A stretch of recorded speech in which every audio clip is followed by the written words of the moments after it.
Hello, guys. There is something I'm going to talk quick. Very, very important. Please listen. Listen to me. Please just listen. This is very, very important.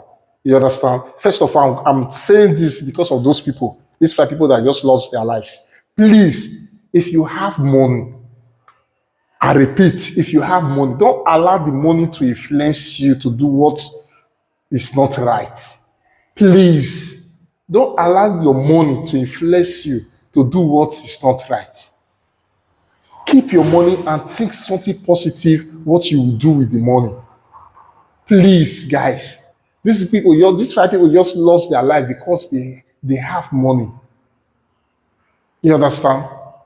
Each of them has money. That is the reason why the money that influenced them that made them to go and lose their life. What is inside the Titanic ship they are going to discover again? Titanic ship already been discovered years ago. What are they going there to do? They even used the ship to act film so that those that don't know about the story will heard about it. Me myself through the film in that Titanic movie, that's when I know something like that happened. Okay, what are they going to discover again?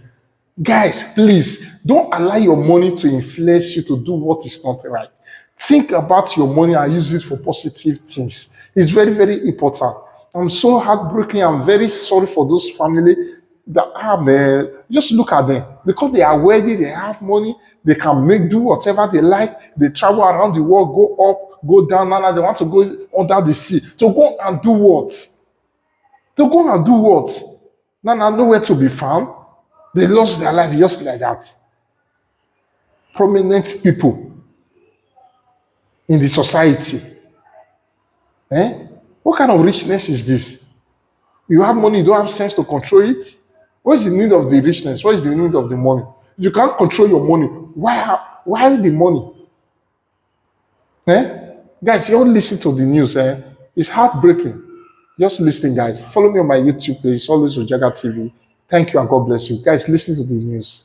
Studio, we've got a lot of information that's been coming in to our newsroom about this Titan submersible. You know, this had everybody's attention these last several days all around the world, not just here in the U.S. because, you know, of course, we were dispatching U.S. Coast Guard, several other government agencies as they were searching for the Titan. But also, there were people from other countries on that submersible inside. And so there were people all over the world really interested in what was going on with this.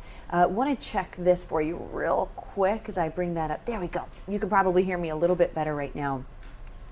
I want to show you some video here as we take a look at exactly the 5 people who were inside that submersible. Captain Hamish Harding, Paul-Henri Nargiolet, Stockton Rush, who owned the company, Shahzada Dawood, and his son Suleiman Dawood.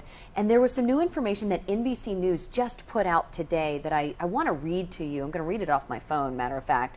The aunt of Suleiman Dawood, in an interview with NBC News, said her nephew had informed a relative that he wasn't very up for this trip, but went on the excursion anyway because it happened over Father's Day weekend, and his dad, Shahzada, who you see there, he just really wanted to please his dad for Father's Day, and his dad was passionate about the Titanic, and so that's why he just really wanted to go with his dad, even though he didn't so much care about, the thing itself. He didn't want to go into the ocean, didn't want to go into that Titan submersible because he was scared of it. The aunt went on to say that she felt disbelief and that she, after she heard the announcement from the U.S. Coast Guard Rear Admiral John Mauger yesterday that underwater debris had been found was consistent with that catastrophic implosion, that was when the aunt of Suleiman said, oh my goodness, he didn't even want to go. And so that's now become part of this story. I want to show you a story that we just have gotten access to today here in the last couple of hours as we go straight to the scene of where was kind of like ground zero, where everything started in terms of the search. Check this out here. A day after discovery of debris less than a half mile from the bow of the Titanic wreckage and the confirmation from the Coast Guard that it was in fact pieces of the missing submersible, the questions shift from where it may be to why and how this happened. It is a search not for those 5 men on board, but for evidence and answers. And we know that the remote operated vehicles that have been a part of all of this will remain in the region, mapping out the area, trying to find more evidence of what went wrong. What we have been told by those who have been a part of this operation is that the evidence right now appears to show that there was some type of catastrophic implosion, and that likely the result of a break in the pressure inside that vessel. If that's the case, what most say is that it happened very quickly, and that's bringing at least a bit of comfort to the family members of those inside. To know that my soulmate didn't feel a moment's pain, that his brain didn't even realize, that's relief. Now, the Coast Guard says that the operation will continue, that they will continue to try and find whatever they can. No decision yet on whether some of that evidence will make the trip 2.5 miles from the floor of the ocean to the surface. That's the latest here in Boston. I'm Jay Gray. Now back to you.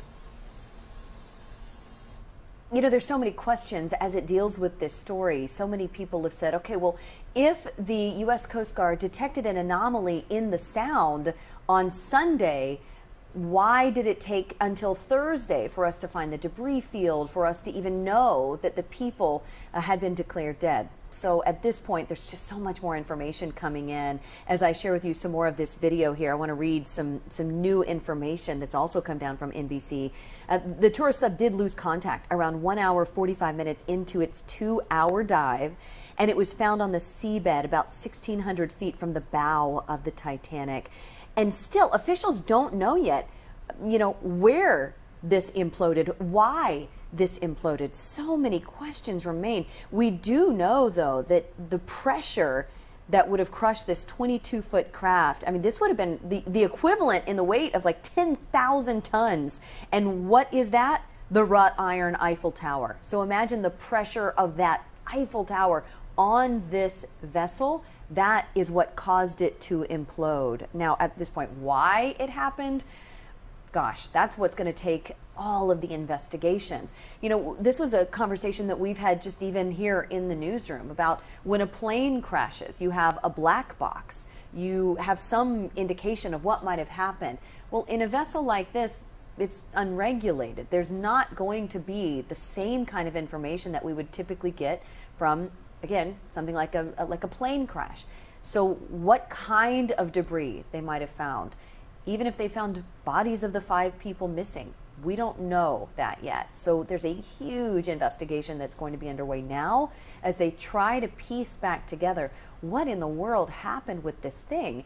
And the assumption at this point is that the implosion happened on Sunday, an hour and 45 minutes into what was going to be a 2-hour dive. So it happened potentially before they even realized something was wrong. Of course, it's speculation. We don't exactly know what was going on inside at the time of that implosion, but it was instant. They would have had no idea what was happening as it happened. As you heard one woman say in the story I played for you just a moment ago, that brought her a little bit of comfort, knowing that her Suleiman, her 19-year-old nephew, didn't feel any pain. I want to share a story with you that gets into the details of how they found the wreckage, how searchers found the wreckage, and specifically the tool they used to find it. Check this out. After 4 days, an international search effort that covered air and sea has ended in tragedy. A remotely operated vehicle more than 2 miles below the surface, making a grim discovery, ending hopes of finding the 5 people on board alive. The debris field is consistent with a catastrophic implosion of the vessel. A tweet shared the first news. Debris found about 1/3 of a mile away from the Titanic wreckage. The Coast Guard says an ROV located 5 major debris pieces on the ocean floor. First, a nose cone, then a part of the vessel where passengers would have been. We found the front end bell of the pressure hull. That was the first indication that there was a catastrophic event. The company that operated the Titan said in a statement they believed all lives aboard were sadly lost, including OceanGate's CEO, a Titanic explorer, an adventurer who had been to both poles, and a father and son duo. The statement went on to say these men were true explorers who shared a distinct spirit of adventure. The Coast Guard says more investigation is needed, but debris suggests those banging sounds picked up Tuesday and Wednesday by sonar did not come from the Titan calling for help. One friend of victim Paul-Henri Nargeolet said a marine explorer once described another catastrophic implosion like this. He said, for the crew, it was just like a light switch was switched off. They didn't even realize what was happening. They didn't suffer.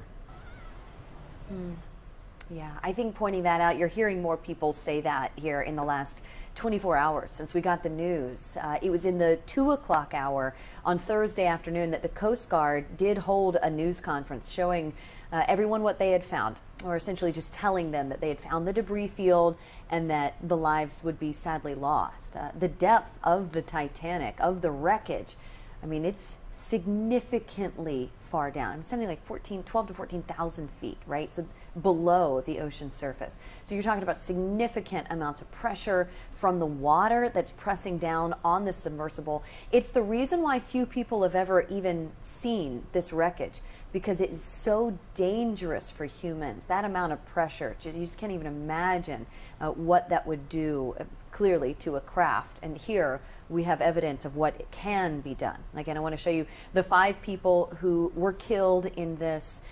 Captain Hamish Harding, Paul-Henri Nargeolet, Stockton Rush, the owner of the company, and then the father-son duo, Shahzada and Suleiman Dawood. And as I mentioned earlier, NBC News is now reporting that Suleiman, on the far right, the 19-year-old, was terrified to go on that trip with his father, didn't even want to go, but because it was Father's Day weekend, he said, okay, Dad, I'll go with you. And then an hour and 45 minutes into that trip is when Coast Guard is now believing that implosion, that catastrophic implosion happened. And in that exact moment, it would have been a blink of an eye, were the deaths of those 5 men.